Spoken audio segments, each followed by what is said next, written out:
மாமா மாமா காலேஜுக்கு நேரம் ஆச்சு மாமா, என்னை ட்ராப் பண்ணு மாமா. ஐயோ, எனக்கு வேறு வண்டி வேறு ஓட்ட தெரியாது. டேய் மாப்பிள்ள, எனக்கு காலில் அடிபட்டுருச்சு, என்னால் வண்டி ஓட்ட முடியாது. மாமா வண்டி நான் ஓட்டுறேன், நீங்க வந்தா மட்டும் போதும். சரி மாமா, எனக்கு காலேஜுக்கு நேரம் ஆச்சு, நான் கிளம்புறேன். இப்போ நான் எப்படி வீட்டுக்கு போகணும் தெரியலையே. ஐயோ இவனா, இவன் கண்ணில் பட்டுன அளவு தான். S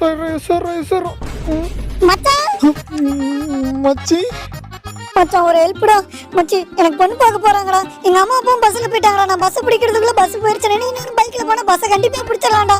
N life மேட்டர்டா. சரி வா போலாம். டேய் மச்சான், வண்டி ஸ்டார்ட் ஆக மாட்டேதுடா. டிக்கெட் போடாம எப்போ ஸ்டார்ட் ஆகும்? ஆமால. டேய் மச்சி, டேய் ஏன்டா இப்படி பண்ற? ஃபர்ஸ்ட் சாவி போடுறா. என் லைஃப் மேட்டர்டா. உண்மையை சொல்லிட வேண்டியதுதான். டேய் மச்சி, எனக்கு வண்டி.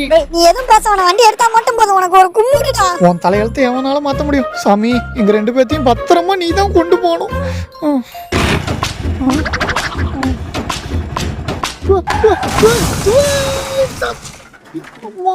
நான் தப்பிச்சிட்டேன். அந்த மடத்துல எனக்கு ஒண்ணாவல. இவன் எங்க? டேய் மச்சான், நான் இங்க இருக்கேன்டா. அங்க என்னடா பண்ணிட்டு இருக்க? பைக் ஓட்ட தெரியலன்னா ஓட்ட தெரியலன்னு சொல்ல வேண்டியதானே. ஒன்னால என் லைஃப் கூடாத இடத்துல பட்டுருச்சேடா. எனக்கு இப்படி லைஃபே இல்லாம பண்ணிட்டேடா. வாய விட்றா.